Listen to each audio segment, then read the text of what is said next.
Sabato 2 novembre, carissimi, ci vediamo a Verona per la commemorazione dei fedeli defunti. Portate con voi le immagini, le foto dei vostri cari defunti che metteremo al lato dell'altare e benediremo. Potrete fare l'offerta della messa in suffragio dei vostri cari defunti, come Santa Madre Chiesa ci permette di fare a piene mani. Pregheremo offrendo loro i suffragi che possono condurli in paradiso.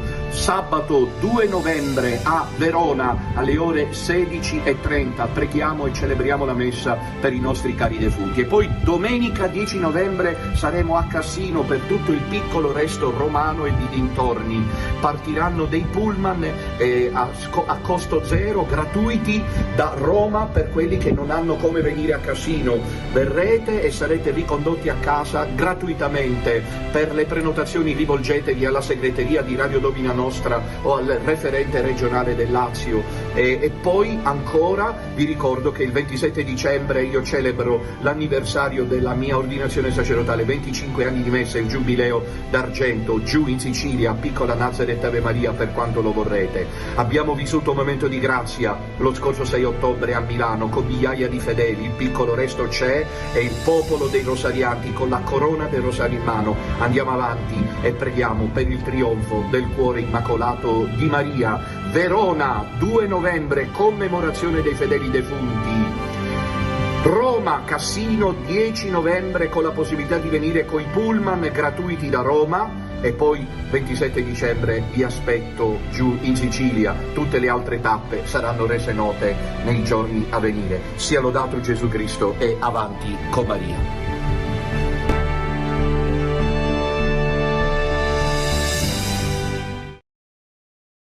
Praise be Jesus Christ, and onward with Mary. Good and holy evening to all of you, dear children listening to Radio Domina Nostra. Well, welcome back to this Tuesday evening episode that we've called War Tuesday. With a bit of nostalgia, I've already announced that this is the second to last episode of this series of catechesis on War Tuesday, because then after this episode and the next one, after those two, the Biblical Tuesday will begin. We will go to the Gospel of John. I must thank the Lord and the Madonna for shouting, barking, howling, because that's the only way to shake numb consciences. Otherwise, they remain undisturbed.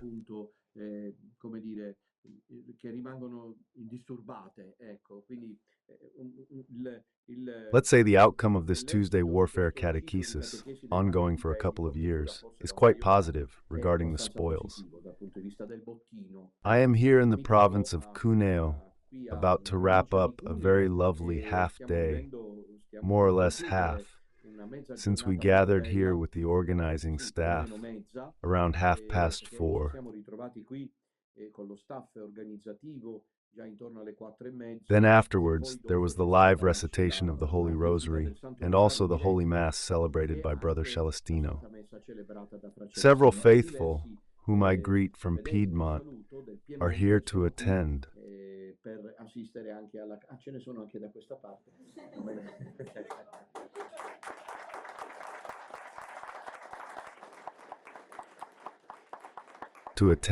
This catechesis. Second last then. All right, we have in our hands my book titled The False Church and Its Fate in the updated edition.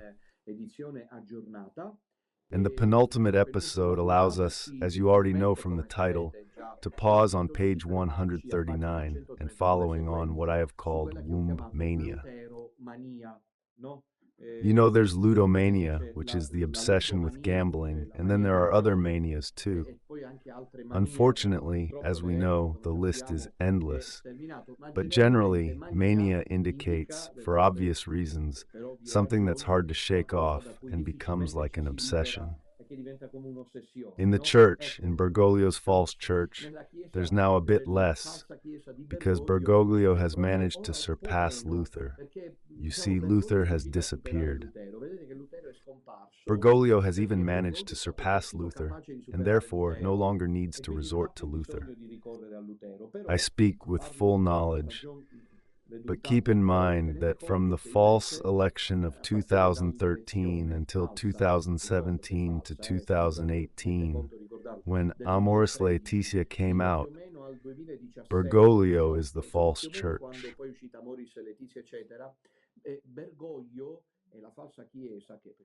They proceeded and proceed in concentric circles.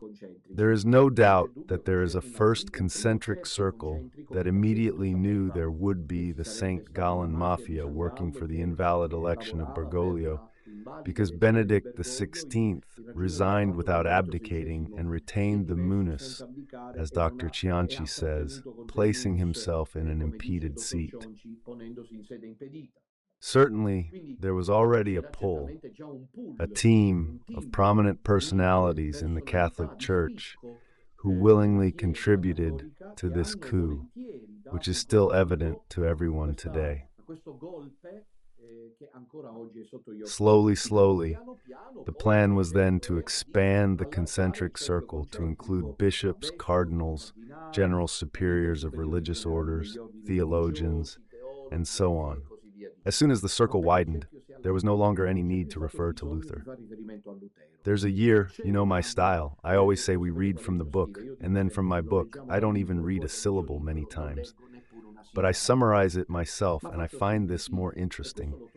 Otherwise, if we just have to read the book, everyone has their own style. What do you want?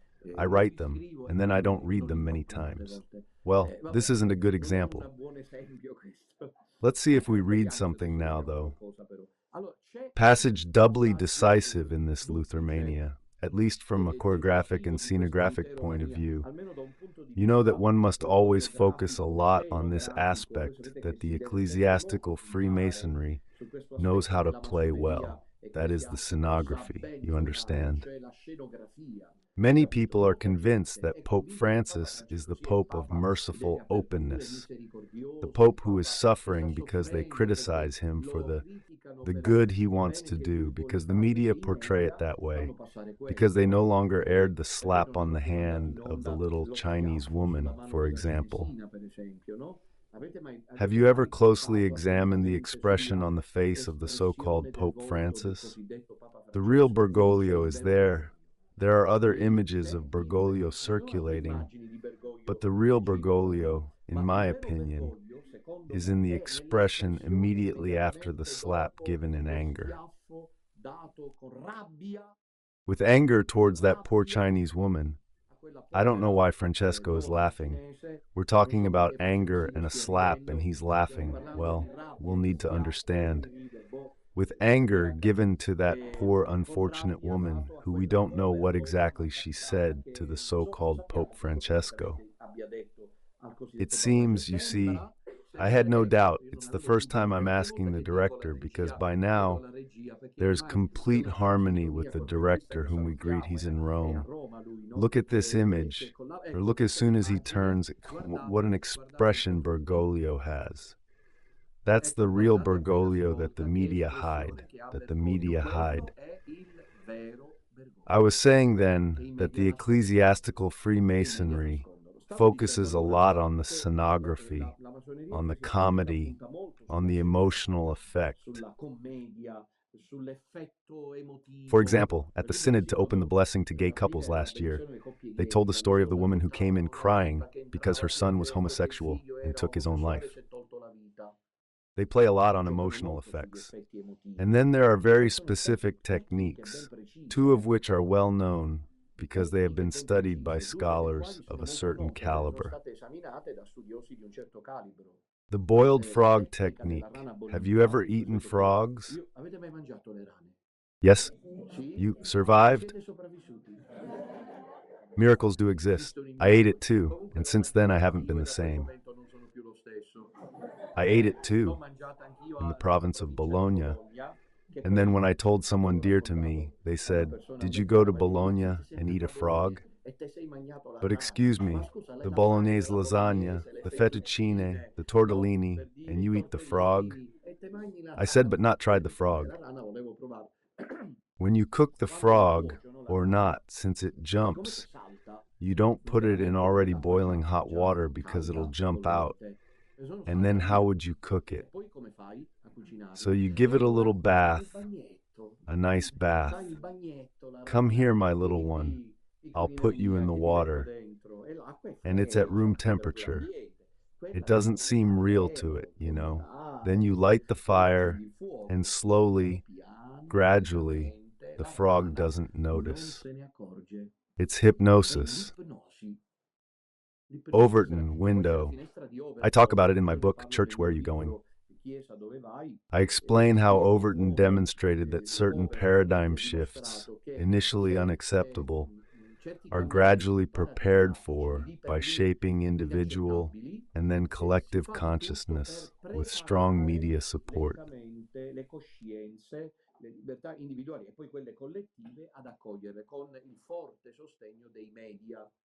So I was saying that regarding Luthermania, there are at least two events that should be mentioned during the early years of Bergoglio's pseudo-pontificate.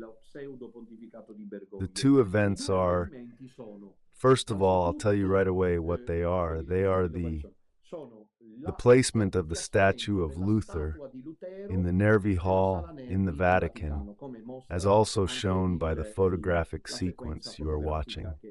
I was saying today to my friends from Cuneo and Piedmont, it would seem impossible to believe a photograph like this for someone with an average Catholic education. And then it's always very nice, even tonight, to see how the small remnant is characterized by different ages. Young people, and elderly people, even quite elderly.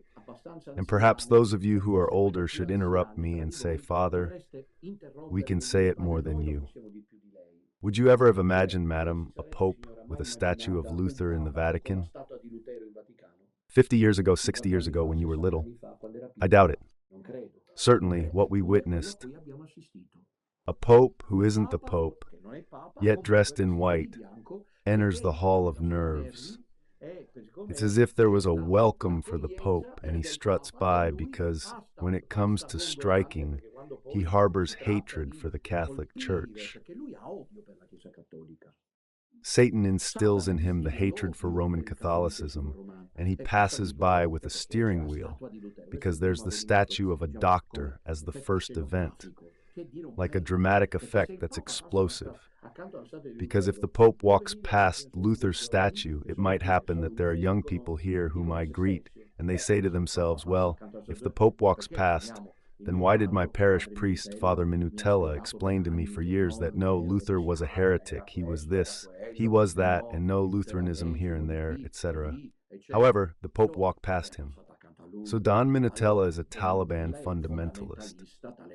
And the Pope is right, because he's the Pope. You see how they play with these techniques.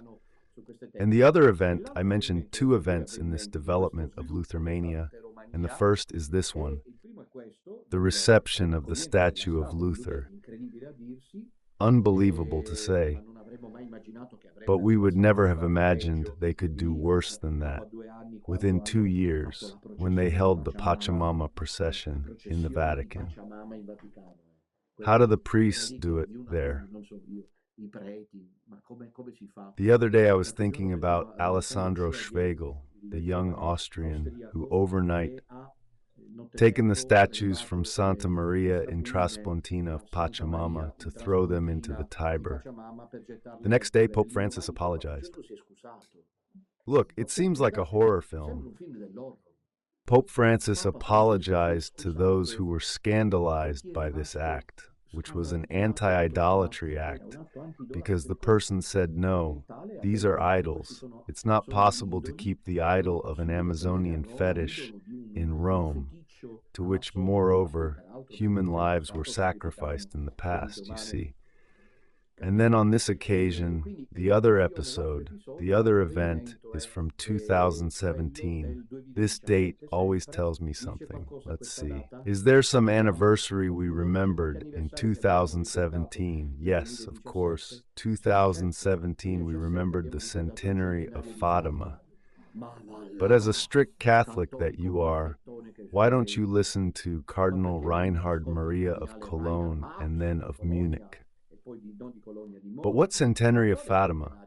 This Marian stuff, this Catholic stuff, this Rosary stuff, Third Secret of Fatima, Immaculate Heart, get updated. In 2017, the entourage, the Vatican establishment, did not celebrate Fatima, only at the end. The redundancy continued, constant, repeated, relentless. It was about the anniversary of Luther's 95 Theses being posted at Wittenberg Castle.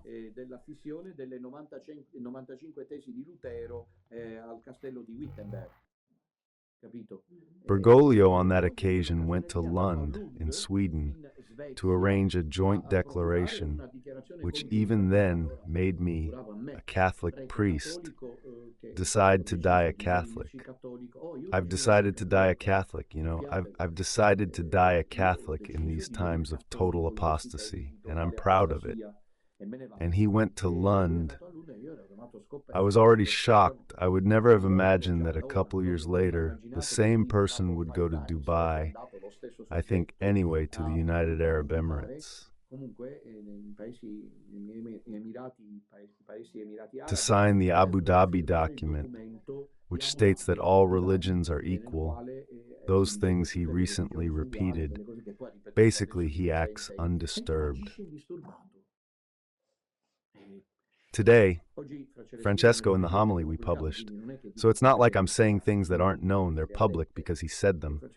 Francesco somehow said that he is truly the firstborn son of the devil, because he acts undisturbed. He says things that if anyone else had said them, they would have been removed, not physically, but from their role. A pope cannot say that all religions are the same and that all religions lead to God, because it is not true, because it openly contradicts the gospel. When Jesus Christ, our Lord, says in the Gospel of John, I am the way, the truth, you are the life, no one comes to the Father. No one, not someone, no one is the gospel. And there's a pope, if he were pope, going around contradicting it. And the problem then is perhaps not just Bergoglio, as Brother Celestino rightly said today. The problem is the decay. Then we complain that young people don't go to church. But how many young people do I meet who then thank me all around Italy? They aren't that many, but they do exist. Because they tell me, Father, I had a dormant faith and discovered that by listening to it, precisely because it offers the complete recipe, it's more beautiful. And so, young people need this radical proposal.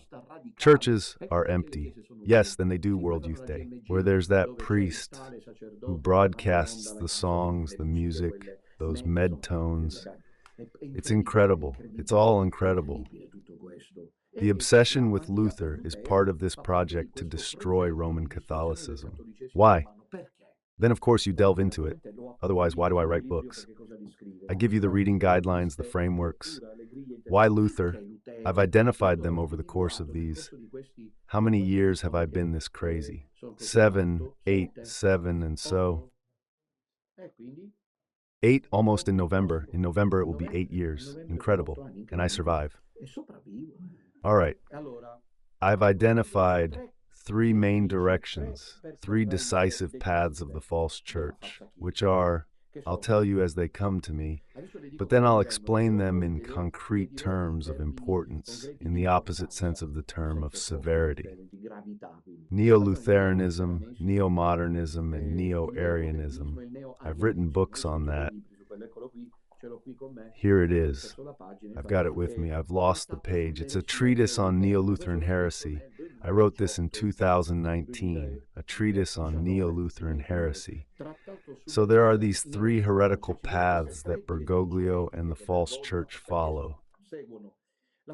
The most immediate, this is the rediscovery of Luther. We have heard things out of this world, said by Bergoglio, and also by his yes men. Luther being called a gift of grace for the church, for example. One who said, I will destroy the rosary, I will work until death to eliminate devotion to the Madonna is a gift from God. Which God? Yes, maybe less, but perhaps it's a God with a lowercase g, just to avoid any misunderstanding. And then again, when he says that during the time of the Lutheran Reformation, it was also a time of grace, a time of spring. Well, no, dear children, look, historically, Luther, on a population of about 80 million inhabitants in Europe at that time, he led away from the Catholic Church, tore from Holy Father Church, 20 million slowly, not immediately, but 20 million people, 20 million baptized Catholics left Rome, 20 million. This should make one reflect on the seductive power that this monk, who was a German Augustinian monk, had in what he did. And for the Church of Fossa, he was a protagonist, hence the Neo-Lutheranism. Then there's Neo-Arianism and Neo-Modernism. I have written 2 books on Neo-Lutheranism and Neo-Arianism. I haven't had the time yet to write one on Neo-Modernism. I'm waiting for it to become old, so it's no longer modern, and then I'll write even more about it. All right, the thing I wanted to tell you is this. Between the 3 heresies, which one do you think is the most serious? Think on it. Eh? Bravo. Exactly. And it's the one that Bergoglio is pushing forward in a subtle way. Why? Well, what does Arianism say? Arianism, Arius, was an atheist of the 4th century AD. An atheist, a 4th century heretic, a priest, but you could say atheist. I'll say it now because he's still a Libyan priest who went to Alexandria and ended up saying that Jesus Christ is not God. A serious anti-Christian creation. Because St. John in his letter says that the Antichrist is the one who denies that Jesus Christ has come in the flesh. Why wasn't he God? Because God is one. And who was then Jesus of Nazareth? Jesus of Nazareth, as Pope Francis they call him, later reiterated with Eugenio Scalfari in their dialogues in the columns of Repubblica, Jesus is just a great man. Subtle things seems the same, but isn't. Because yes, he was a great man, but also a great God, true God. All right, this is the foundation, the cornerstone. True God is true man. True God is true man. For the Arians and today for the Neo-Arians, Jesus Christ is just a great man. He did amazing things, but then he expected God to help him. Yet on the cross, God didn't help him. Why have you forsaken me, those things? He died, was buried, then God took him up. And even the resurrection isn't understood as we understand it. How do we understand the resurrection? With a real meta-historical event. Well, I don't have time to cover those things. But real, I mean Jesus Christ, also this.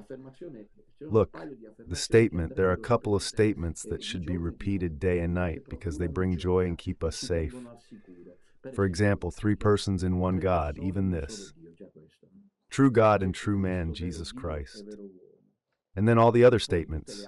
Jesus Christ is risen. Let's think about this, that Jesus rose from the dead, because with the resurrection, everything changed. All right, for the Arians, Jesus rose in a symbolic way, meaning he was taken by God to his own proximity, placed close to him by God. Thus he participates. Understand how subtle they are, that if one doesn't grasp things, they might even seem appealing. Jesus Christ is God like the Father. Whoever denies this is outside the church.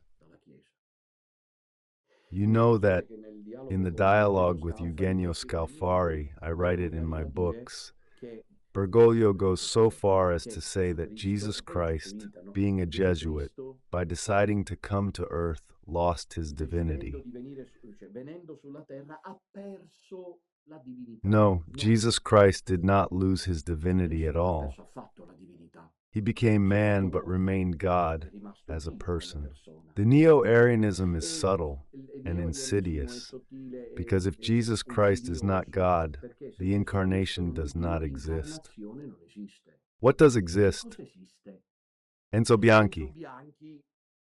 No, Enzo Bianchi doesn't exist. I know he unfortunately does.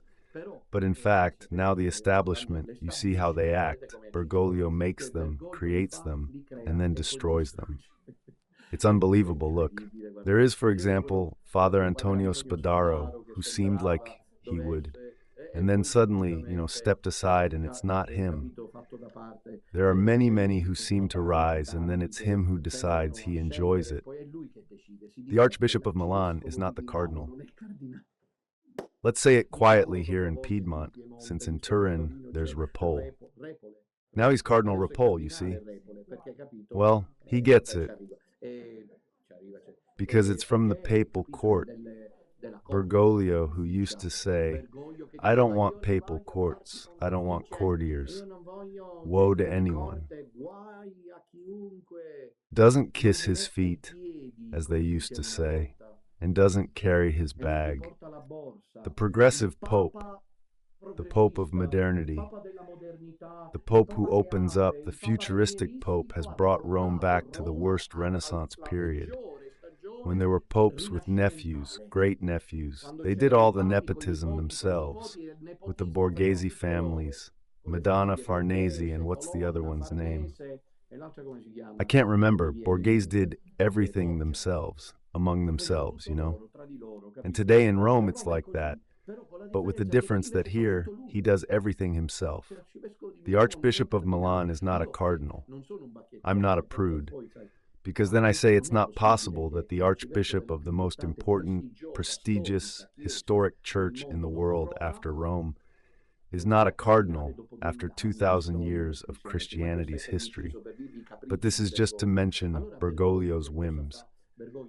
So what does Bergoglio do? Bergoglio says that Jesus is not God. And 𝐏 uses a song, "Not God, there's no incarnation," right? Because incarnation means taking flesh. We haven't incarnated because we are not pre-existent. We are not pre-existent, and thank goodness we are not pre-existent. We began to exist so that we would never die again, in the sense that we will be eternal. Dipenderà da noi decidere dove in heaven?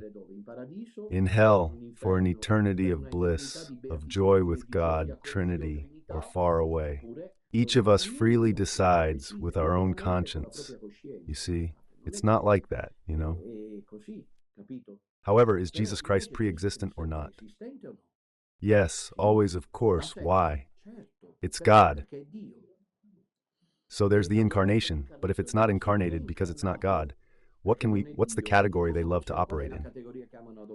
Humanization of God means that no one has ever spoken so well of God as Jesus of Nazareth. You see, it changes everything. It's one thing to talk about the incarnation, where Jesus Christ comes to narrate the Father, and I invite all the younger ones to read the Gospel. Read it. Those words will enter you. They are a source of grace, they are light, they are peace, they are joy, they are love, they are a direction, they are a waterfall, like the Niagara Falls upon you. In times of trial, open the word of the Lord, read it, and I hope you don't end up like Minutella. Once, during my early battles, I faced a moment of discouragement. I couldn't pray, but knowing the saints did it, I did too. I said to the Lord, "Please give me a light. Please give me a word of comfort. Please, Lord. I need a word of consolation." And during prayer time, I open, if anyone wants to come after me, let them deny themselves, take up their cross daily, and follow me. I understood today is Saint Teresa of Avila, so you know the story that really happened to her. It truly happened. She always suffered a lot with fevers. She always had a fever. She was extremely weak in body, as they say, the fever. Her physical condition was extremely weak, not mental or spiritual. Quite the opposite. Many times, great missions are accompanied by, let's say, terrible living conditions, to say the least. Perhaps God does it because He wants one day, when they are glorified on earth, to show that the work was His. He was always ill. Once, in deep winter, he had to lay a monastery's foundation. The horse gets skittish, crosses the river, and the carriage goes down into the icy waters of the river. Teresa had a fever over 40 degrees. She ends up down there, soaking wet, freezing, and says to the Lord, bursting out, but not with anger, just saying, now I understand why you have so few friends. You treat them so badly. Now the Lord appears to her, because she had visions of the Lord, and Jesus says to her, but all those I love, I treat like this. Teresa looks at him and says, sometimes love me a little less. All right, so we need to read the things that, especially the Gospel of John, if I may. Among the four Gospels, the one technically called theandric, meaning the most balanced in its two dimensions between the divine nature and the human nature, and I tell you with great freedom, also read Maria Valtorta, read the volumes of the Gospel as it was revealed to me, because there you truly find a perfect synthesis of balance between the human dimension of Jesus and the divine dimension. It's extraordinary, the act. I believe in its inspired character, but even if it weren't so, it should be compared to a Saint Alighieri, because there you truly see Jesus many times deeply human, moving you, and at times profoundly, solemnly God. It's something truly extraordinary. Valtorta's text. So to return, we've understood Neo-Arianism, Neo-Modernism I don't have time to discuss, but it's the root of all heresies, and in a word, to replace the gospel of Christ, the gospel of the cross, with the gospel of the world, understood.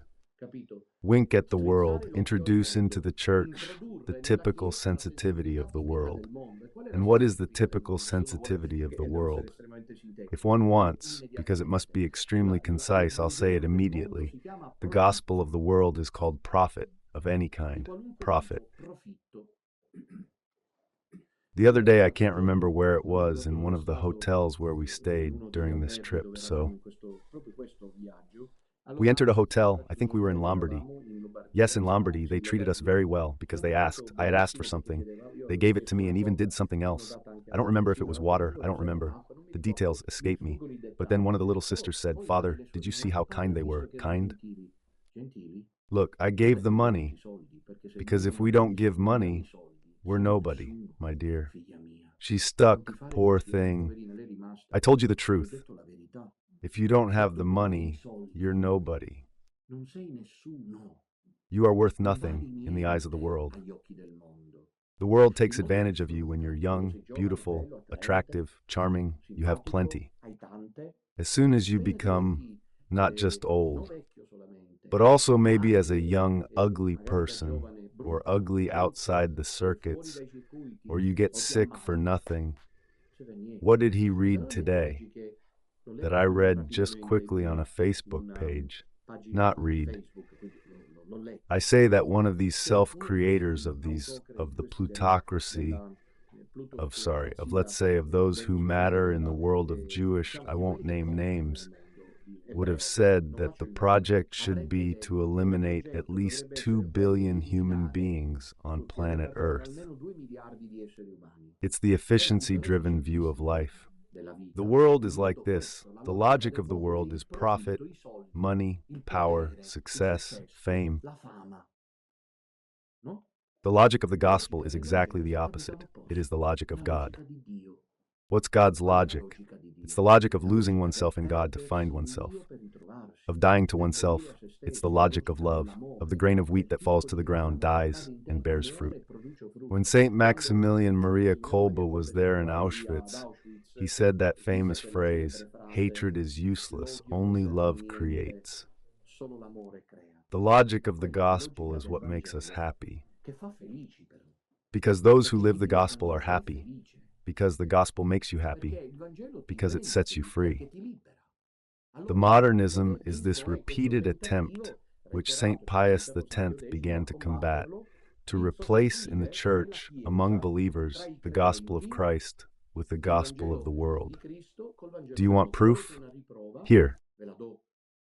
A Catholicism in the post-council rejoicing. Where's the penance? Abstinence from meat. Fasting, for those who can do it. little sacrifices, where there's more love for the cross, where there's more yearning for holiness through sacrifice. Viviamo l'etica dello sbuffa. Ma questo le persone anziane gli passa la giornata a lamentarsi invece che pregare. Once, elderly people were a point of reference for the younger ones, because they were a testament to those who draw near to God, have lived their whole life, and have a sense of God, a sense of heaven, the bait within, because they are close to the passage with God, and therefore pray. And so if it's cold, they don't complain about the cold. If it's hot, they don't complain. In short, a willingness to sacrifice that no longer exists among Christians, it's gone. We want to enjoy life. We want to feel good. We complain. We don't want to embrace the cross. We want another very harmful, pernicious attitude of neo-modernism. I repeat, tonight I'm giving you some interpretative leads. I don't think I'll do such a boring catechesis in Piedmont again. All right, neo-modernism also achieves another significant result. What is it? If the world replaces the cross and the gospel, it immediately becomes clouded. And what disappears? The sky, heaven, is heaven talked about anymore? Can you find a priest or a preacher around who talks about paradise? It's even less than hell, let alone less than hell. No one talks about life after death anymore. Recently, someone pointed something out to me. I believe it's true because I heard it on YouTube and felt it was true. In prayer, I heard it while praying the rosary and felt it was true. Someone, I don't know exactly who, said that in the 80s, he was following Sanremo.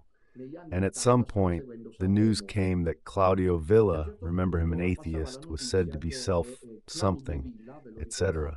On his tomb it was written, "Life, you are beautiful." Here it is written like this on his tomb, "Death, you suck."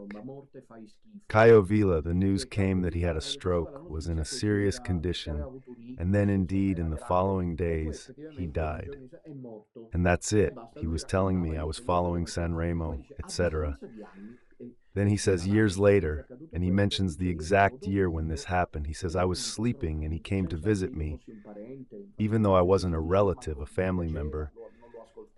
He says, I didn't even like him. I didn't listen to him. Coming down the stairs crying. Claudio Villa was coming down the stairs crying. And he said, Claudio Villa, the soul of Claudio Villa, said to this person whose name I can't remember, he says, please have masses said for me. Who believes now as we head to them? Who still believes that masses help the deceased? As soon as it's already placed there, if it's placed there, because it might be that the ashes are now scattered, I keep the windows closed in my house. I only open them in the evening because the cemetery, I checked what time the cemetery in Sinisi closes. You never know. These ashes, you see the fine dust, it must be fine, because otherwise there's cremation, which is a pagan anti-Christian act. I have no doubt about that. All right, Babila was asking for prayers for him, have masses said for me, because I need to get back to depth. He was in the lowest part of purgatory. He was saved. I remind you of the raising of shields when I said that surely Maurizio Costanzo was saved because, upon dying, he asked for the Hail Mary to be recited. But he also spoke of Mussolini being saved because his wife Rachel had masses said for him. She saw him in a dream, handsome, young, and he said, I am in the place. Look how he described paradise, where there is no more hatred, where one forgets. You know that the saint says you pass through the river, you immerse yourself in the waters even in purgatory, so then you are reborn. And then later, the wife went to Racchieri. Lady Racchieri went to Padre Pio because she wanted to understand if it was her imagination, and she didn't have time to say it when it seemed he said, what have you come to do if your husband came to see you? Understood. And I experienced a very significant episode. Every morning, I take a walk. A gentleman came, and while I was walking in the morning, another gentleman in his 60s passed by who greeted me. "Good morning, Father," who knows me. Besides me, he said, "Father, I see that you have your route every morning. I wouldn't want to disturb you, but could you spare me 5 minutes now? Just 5?" I said, "That's a lot. Try to reduce them further." And he told me something that left me speechless. He had proof. He lost a young son in a road accident, died on the spot, and you can imagine. Then he told me this. One night, years after his son's death, a phone call came to the house from the authorities. "Are you Mr. 𝐸𝐨? "Yes." "Did she have a son, 𝐸𝐲, who died in a Sempronio accident?" "Yes, but why ask me this?" "No, don't worry. No, he says rightly so. If you want to know, well, if you really want to know, no, join us at the hospital, the name of the hospital in Palermo." He naturally got dressed immediately and went. Now you will hardly believe what I'm about to say.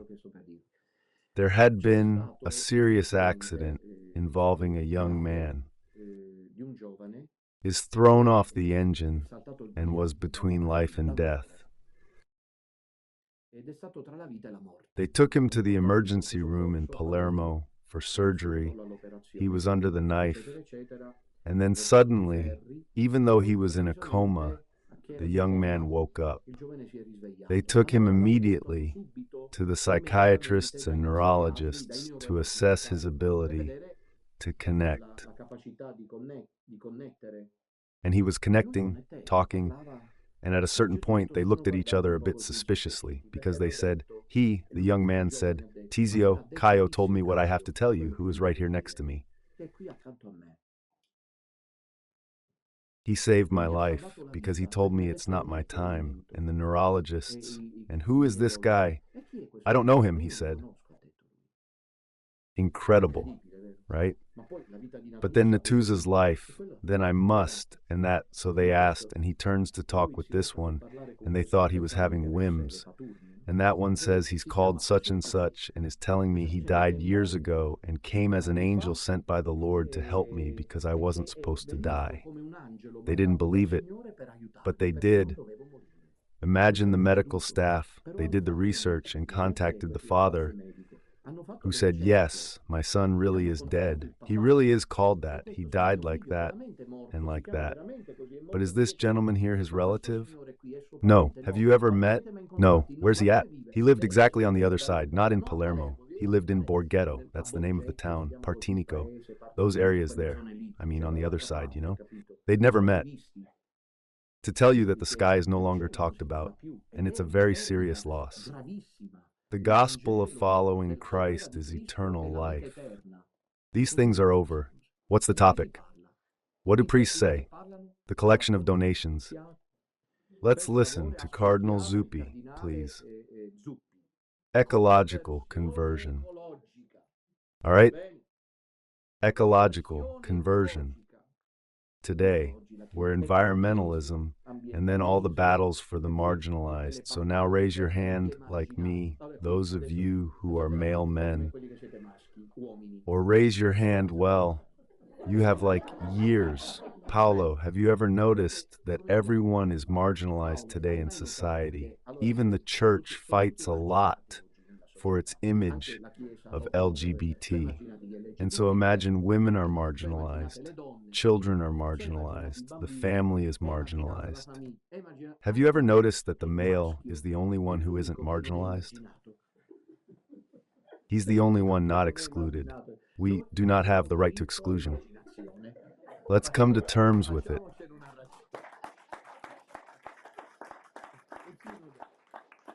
They want women at the altar, the deaconesses. I'm glad for now the Lord said, no, I'll get you out. This ends in a fight. Imagine the deaconess next to me, whom I have to call to the gospel, having to give a sermon, her in my place. Everything has limits. All right, so we've seen neo-Arianism, we've seen neo-modernism. What does Neo-Lutheranism have to do with Neo-Arianism and Neo-Modernism? The Neo-Lutheranism is involved because that is the destructive part, meaning the part to dismantle the structure. A constructive part is needed, and none other than Luther offers the constructive part. The model of church that Bergoglio is embodying is exactly what Luther wanted. I will give an example, actually two, and then I'll wrap up. It's 1:15, so I'll conclude like this. The first example, the Eucharistic devotion. The second example, the Marian devotion. Find more insights in my book. The Eucharistic devotion, what does it entail for a Catholic? When we talk about the Eucharist, immediately in an average Catholic, there must, as the credits roll, that's how it should be seen. I can see it on your foreheads now. 3 words. Tell me 3 words. The song said 3 words. When talking about the Catholic Eucharistic worship, what are these 3 words? Real presence, transubstantiation, which I remember when I was a child, how I enjoyed trying to repeat it, and sacrifice. I won't delve into them because there's no time. The 3 key words of the Eucharistic worship. Luther, on the other hand, in the 16th century, works, writes, preaches, and acts to say that the Mass is not a sacrifice. What is it? Convito fraterno. And what is the Mass in parishes today? Is the sacrifice the festive banquet of let's love each other, being together to sing and dance? So we can also make it loved. On the Lilo, because it's a celebration. It's not Jesus who dies on the cross. Then he denied the real presence. And the word transubstantiation became consubstantiation. Jesus becomes present in the bread. Now, I don't know if you know that Bergoglio, once he celebrated Mass in a hospital in Buenos Aires, went to visit a Jewish woman. Instead of feeling unintentionally guilty, he joked about it. Well, he was Jewish too. Bergoglio is the one who, returning from the flight from Switzerland, said that intercommunion could be given. He opened intercommunion. Intercommunion? Mass with Lutherans. Can we Catholics ever celebrate Mass with the Lutherans? Never ever. Why? They don't believe in real presence. In many parishes, kneelers have disappeared, and Eucharistic adoration has vanished. Praised and thanked be every moment the holy and most divine sacrament. Here, the merit of Medjugorje is simply extraordinary in the 1980s.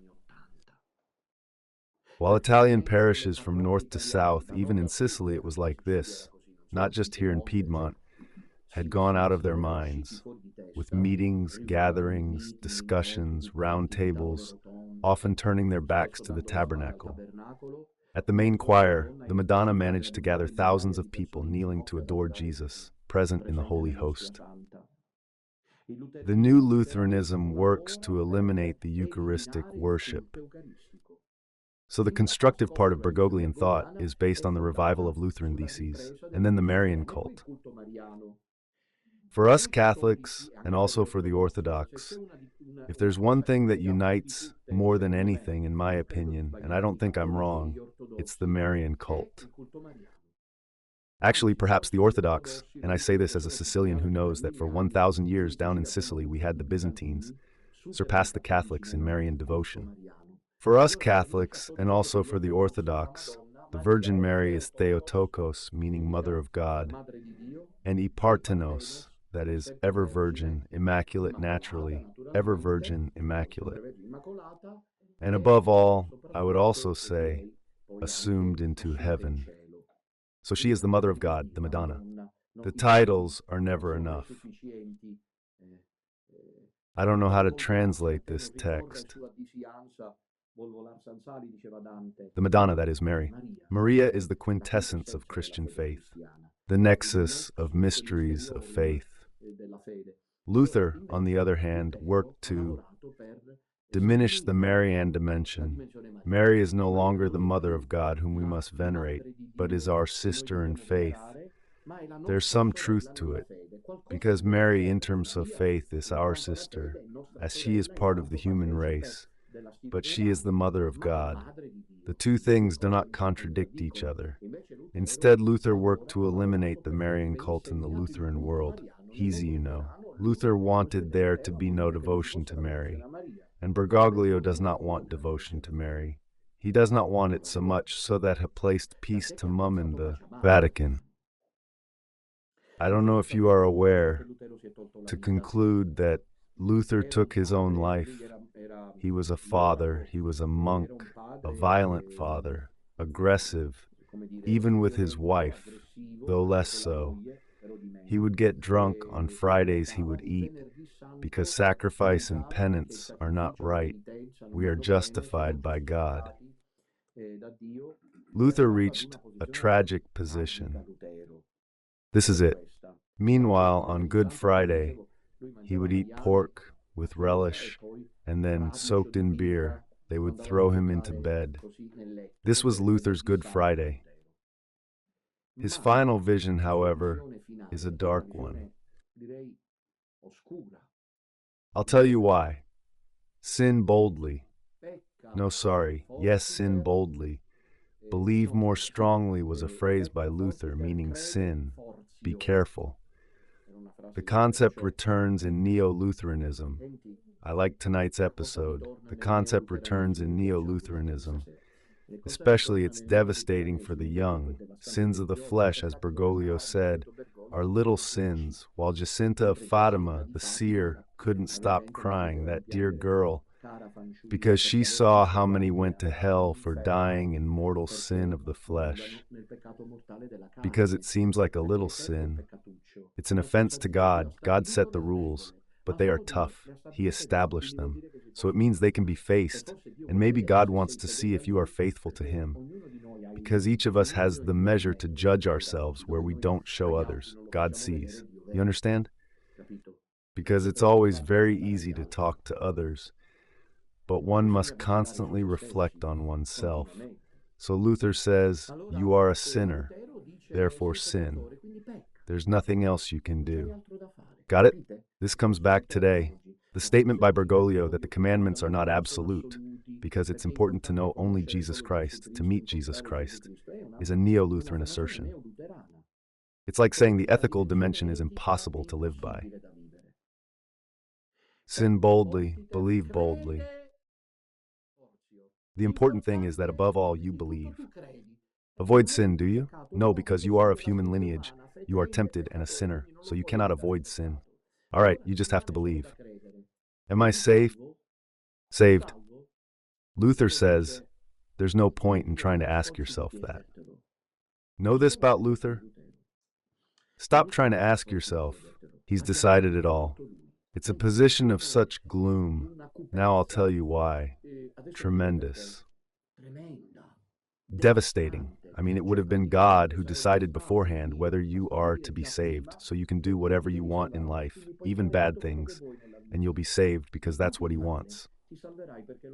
But if God has decided that you won't be saved, you can make all the efforts you want in this world, free everything against it, and you'll end up despairing and losing your soul, because that's how He wants it.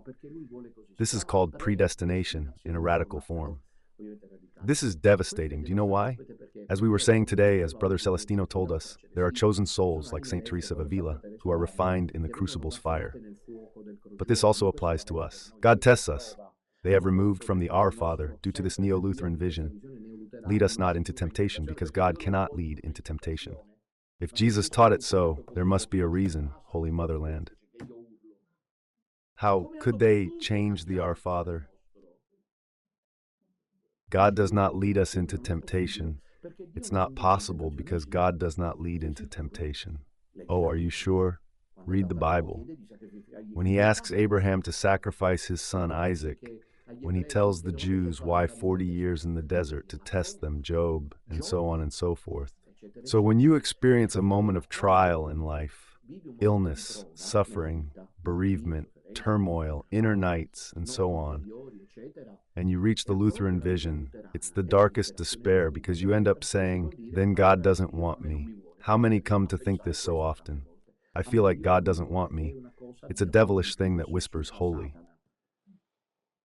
But it's not that God doesn't want you. On the contrary, through trials, He purifies you, strips you of the world. I will always remember, I was a deacon. It's the last thing I'll say. I was a deacon, not a priest.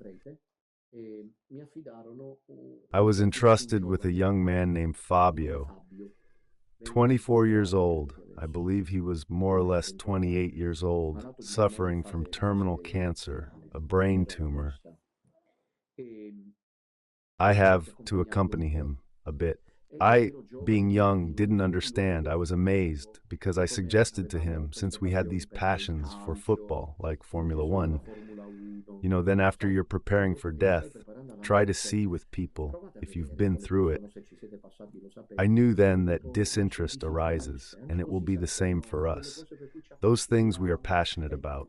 And when you're unwell, it's normal for it to pass, normal to endure it, because God also establishes that there is evil, suffering that passes, evil, suffering that sometimes lasts a lifetime, and instead illness, suffering that should allow you to make the leap.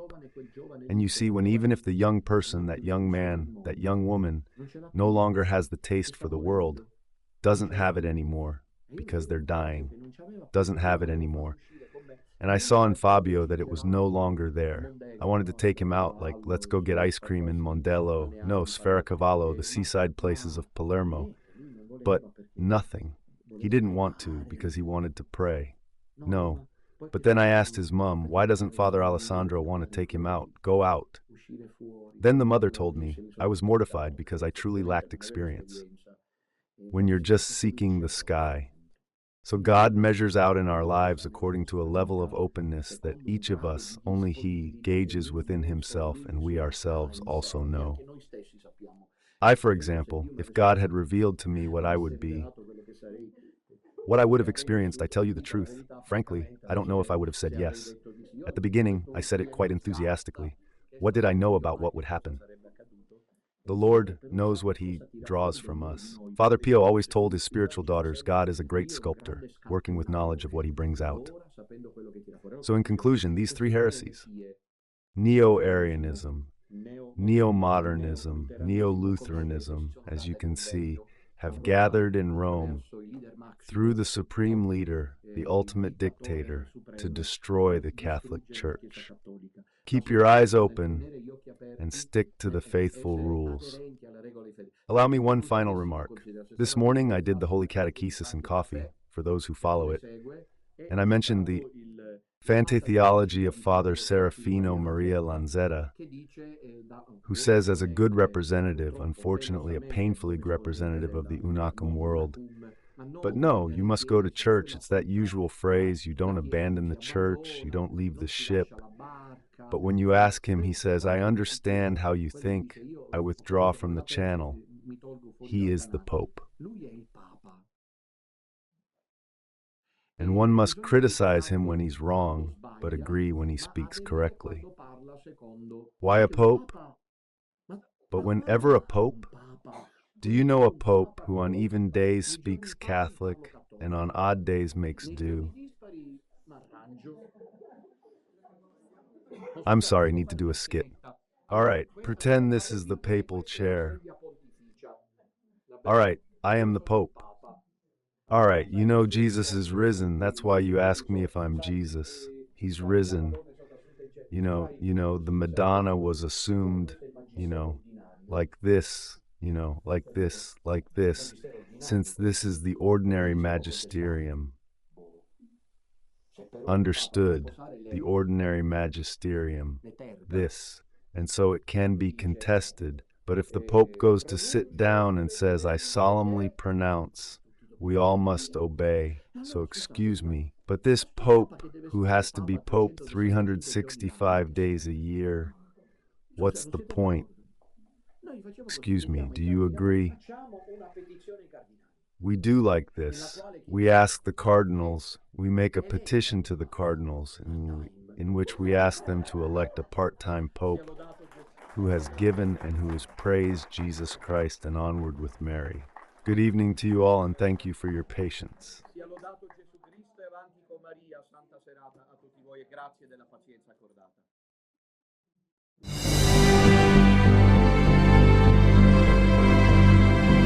Sabato 2 novembre, carissimi, ci vediamo a Verona per la commemorazione dei fedeli defunti. Portate con voi le immagini, le foto dei vostri cari defunti che metteremo al lato dell'altare.